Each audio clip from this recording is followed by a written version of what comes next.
Hi friends, मैं doctor Adnan Hamid अपने YouTube channel AH classes में आपका स्वागत करता हूं। इससे पहले के लेक्चर्स में हम डेवलपमेंट और ग्रोथ के डिफरेंसेस के बारे में पढ़ चुके हैं। आज के इस वीडियो लेक्चर में हम पढ़ने वाले हैं लर्निंग के बारे में और डेवलपमेंट से इसका क्या रिलेशन है, इसके बारे में आज हम पढ़ेंगे।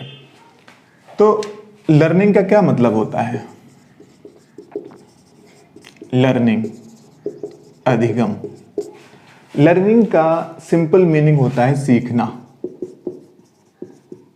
या फिर हम कह सकते हैं कि व्यवहार में परिवर्तन, यानी मॉडिफिकेशन इन बिहेवियर।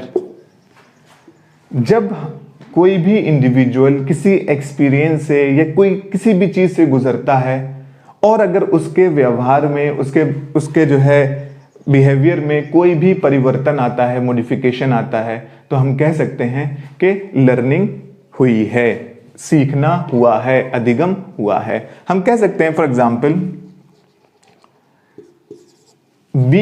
किसी भी एक इंडिविजुअल का एक बिहेवियर है, किसी भी चीज को लेके उसे कुछ एक्सपीरियंसेस दिए गए, कुछ ट्रेनिंग दी गई, बहुत सारी चीजें उसको दी गई।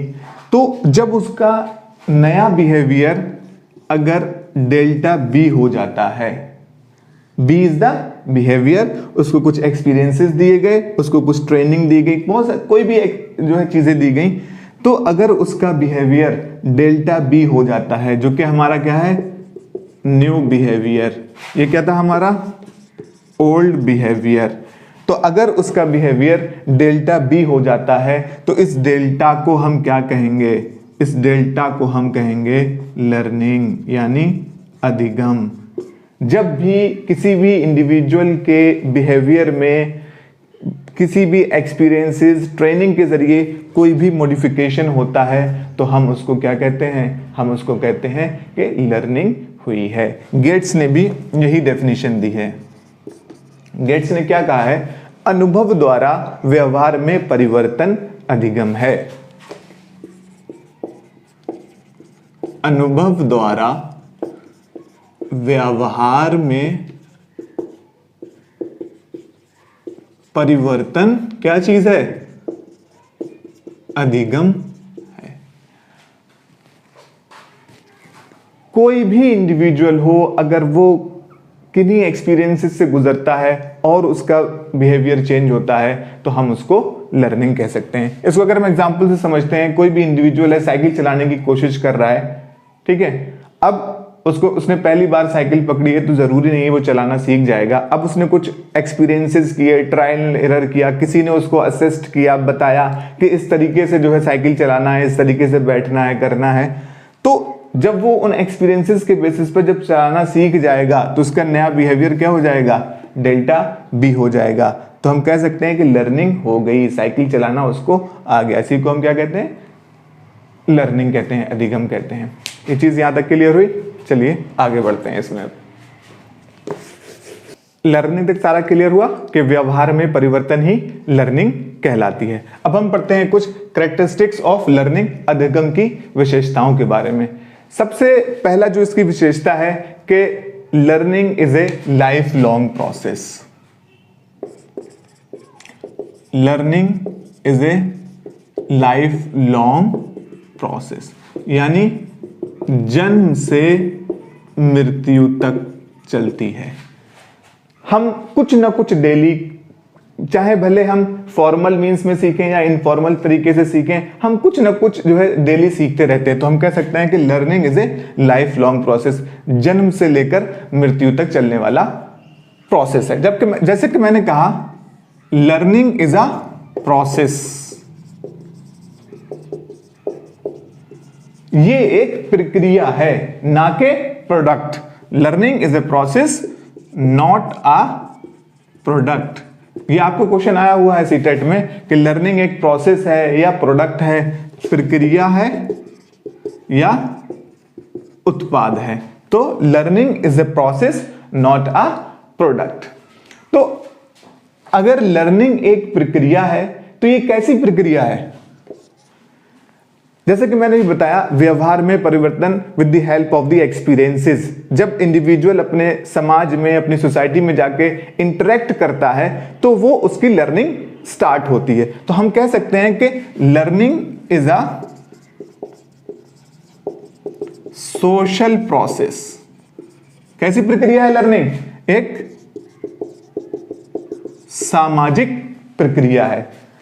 अब हमने पढ़ा कि learning is a social process, तो क्या हर एक इंडिविजुअल जो है समाज में जाके लर्निंग हो सकती है उसकी? बिल्कुल हो सकती है, अगर उसकी मेंटल एबिलिटीज उसका साथ दें। अगर कोई भी इंडिविजुअल अगर मेंटली साउंड नहीं है वो, तो अगर सोसाइटी में जाएगा वो इंटरेक्ट ही नहीं कर पाएगा। तो हम कह सकते हैं कि learning is a social process. और कैसा प्रोसेस है? एक मेंटल प्रोसेस है। मेंटल एबिलिटीज की बहुत जरूरत होती है किसी भी लर्निंग को करने के लिए। कोई छोटा बच्चा है, उसको हम जो है बड़ी चीज, कोई चीज होती है हम नहीं सिखाते। बहुत सी चीजें हम जब क्लास में पढ़ा रहे होते हैं तब कह देते हैं कि नहीं, ये हायर क्लासेस के लिए, ये आपको हायर चीज में समझ। क्यों ऐसा होता है? क्योंकि उनका मस्तिष्क, उसका माइंड बच्चे का उतना डेवलप नहीं हो पा रहा होता है, क्योंकि लर्निंग इन्वॉल्व्स मेंटल एबिलिटीज। तो हम कह सकते हैं it is a mental process. दूसरी क्या चीज इसमें आती है next? It is a universal process. कैसा प्रोसेस है ये? यूनिवर्सल प्रोसेस है। चाहे ह्यूमन हो, चाहे कोई जानवर हो, चाहे कोई भी चीज हो, हर एक में लर्निंग होती है। वो भी जानवर भी सीखते हैं कि किस तरीके से उन्हें अपना जो है निर्वाह करना है इस एनवायरनमेंट के साथ। इंडिविजुअल तो सीखता ही सीखता है, आदमी तो सीखता ही सीखता है। तो it is a universal process. अब हमने कहा कि एक सोशल प्रोसेस है, मेंटल प्रोसेस है, यूनिवर्सल प्रोसेस है। तो हम इनमें कौन से एक्सपीरियंसेस की बात करते हैं? तो learning involves all those experiences and training of the individual which help him to produce change in behaviour. तो all those experiences which help the individual to produce change in behaviour. सारे के सारे experiences, चाहे वो कहीं से भी बच्चे को मिले हों, उसके बस बिहेवियर में अगर मॉडिफिकेशन हो रहा है तो वो सारे के सारे क्या कहलाएंगे? लर्निंग एक्सपीरियंसेस कहलाएंगे। ठीक है। अब अगर हम बात करें, आप लोग पढ़ने आए हैं, आपने मोबाइल खोला, यूट्यूब खोला, आपने टाइप किया लर्निंग किसे कहते हैं, तो हम कैसे आप लर्निंग को समझने आए कि लर्निंग होता क्या है। तो हम कह सकते हैं learning is a purposeful and goal oriented. Learning is purposeful and goal oriented. Purposeful and goal oriented. आपका एक पर्पस है कि आज मुझे इस क्लास से लर्निंग के बारे में सीखना है, मुझे ये सीखने के बाद जो है सीटेट को जो है क्वालिफाई करना है, सीटेट क्वालिफाई करके मुझे गवर्नमेंट जॉब लेके आना है। तो हम कह सकते हैं लर्निंग हमेशा पर्पसफुल होती है, इसका एक मकसद होता है और गोल ओरिएंटेड होती है, अपने टारगेट की तरफ वो आगे की तरफ बढ़ती है। अब अगर पर्पसफुल है, गोल ओरिएंटेड है, तो हम कह सकते हैं कि लर्निंग तभी अच्छी होगी जब वो क्या हो? मीनिंगफुल हो। Learning should be meaningful.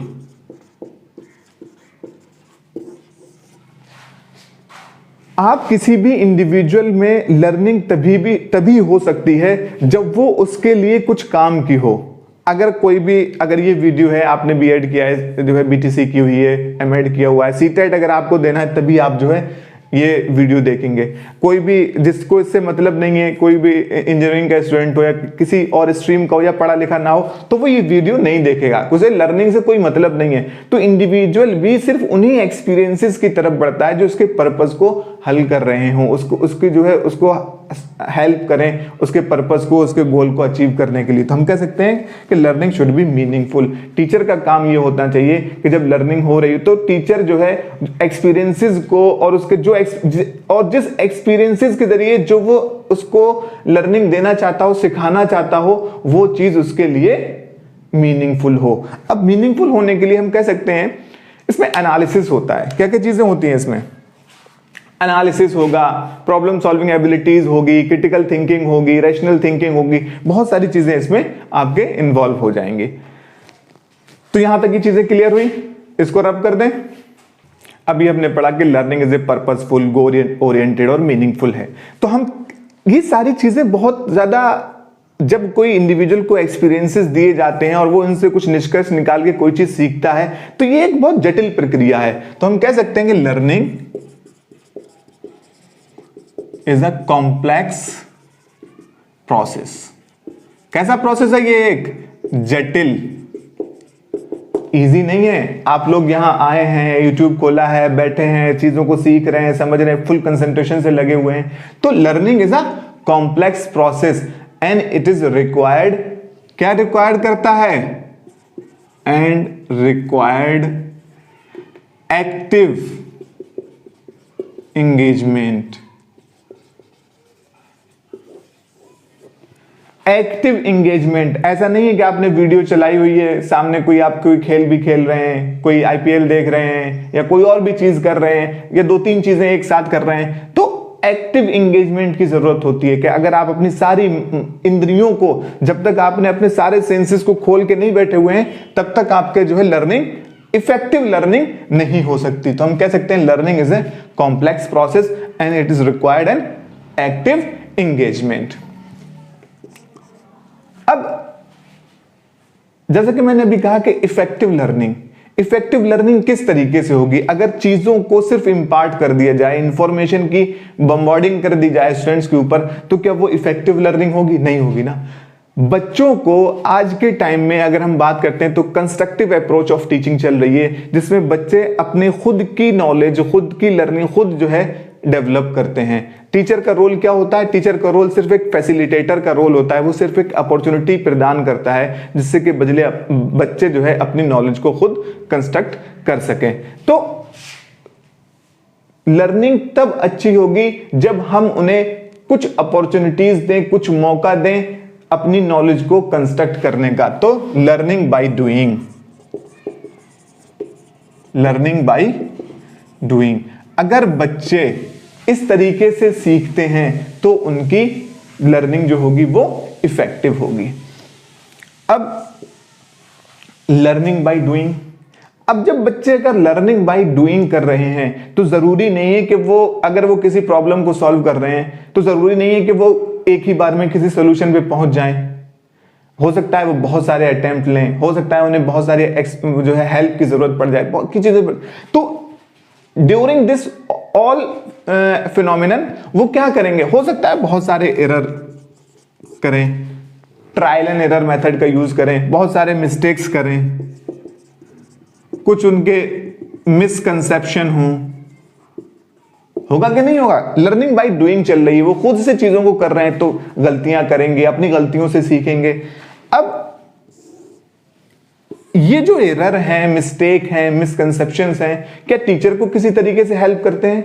Yes, बिल्कुल करते हैं टीचर को हेल्प। जब टीचर जो होता है बच्चों की गलतियों को देखता है कि उन्होंने किस तरीके की गलतियां की हैं, तो वो उनमें कुछ एक पैटर्न ढूंढने की कोशिश करता है, रीजन पता करने की कोशिश करता है कि ये बच्चा ये गलती क्यों कर रहा है, क्या इसे इसके बारे में इंफॉर्मेशन नहीं दी गई है, क्या रीजन हो सकता है। जैसे कि आपने जो है तारे ज़मीं पर जो मूवी थी वो देखी होगी, वो डी को ऐसे बनाता है, बी ऐसे बनाता है, इस तरीके से हर एक जगह उसका बी जो होता है इस तरीके से उल्टा बना हुआ होता है। तो उसमें आमिर खान पता करता है कि ये जो एक बीमारी है डिसलेक्सिया, उससे ग्रसित है। तो वो टीचर को हेल्प करती है कि वो टीचर जो है इसमें से पैटर्न्स निकाल सके और उनको रेक्टिफाई करने में बच्चों की हेल्प कर सके। अब अगर हम बात करें, हमने कहा कि ऑल दोज एक्सपीरियंसेस जो किसी भी इंडिविजुअल में चेंजेस ले आए, उसके बिहेवियर को चेंज करने लर्निंग कहलाती है। लेकिन कभी कभी ऐसा नहीं होता है कि वो सारी चीजें जो है बच्चे को एक पॉजिटिव डायरेक्शन में ही लेके जाए। लर्निंग जो है वो सिर्फ एक पॉजिटिव डायरेक्शन में ही लेके जाए। कभी कभी क्या होता है, बच्चा जो होता है वो लर्निंग तो हुई उसकी, लर्निंग तो हुई बच्चे की, लेकिन उसका पॉजिटिव इंपैक्ट ना होके कैसा इंपैक्ट हुआ, नेगेटिव इंपैक्ट हुआ।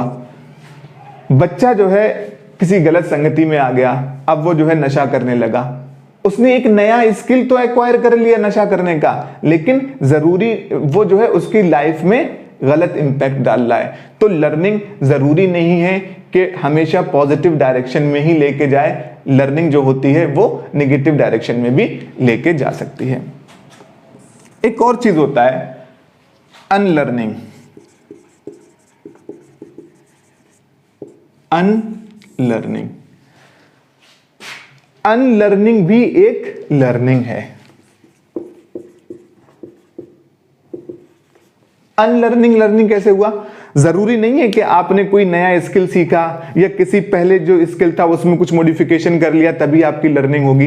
कभी कभी जो आपने सीखा हुआ है उसको भूल जाना भी, अनलर्न कर देना भी एक लर्निंग कहलाती है। जैसे आप जो है, आप सपोज दैट आप अपने बेटे को, बेटी को, किसी को भी किसी जो है स्पोर्ट्स एकेडमी में डाला, सपोज दैट क्रिकेट सीखने के लिए आपने डाला हुआ है, तो वो कहीं से मोहल्ले से या कहीं अपने दोस्तों से कुछ शॉट्स सीख के गया है, तो उसका कोच अगर कहता है कि नहीं ये टेक्निक खराब है, इसे भूल जाओ, ये जो मैं टेक्निक बता रहा हूँ ये स्ट्रेट ड्राइव या कवर ड्राइव लगाने की, इसको सीखो, ये जो तुम्हारी टेक्निक है वो सही टेक्निक नहीं है, इसको पहले भूलो।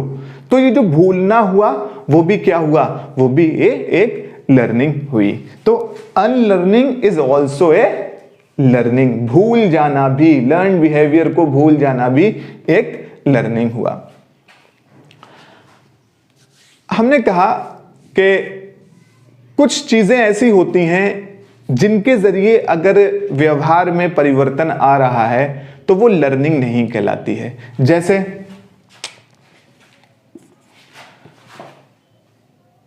Modification in behaviour through maturation. अगर कोई आदमी बड़ा हो रहा है, परिपक्व होता जा रहा है, तो उसके व्यवहार में कोई परिवर्तन आ रहा हो, या फैटिग,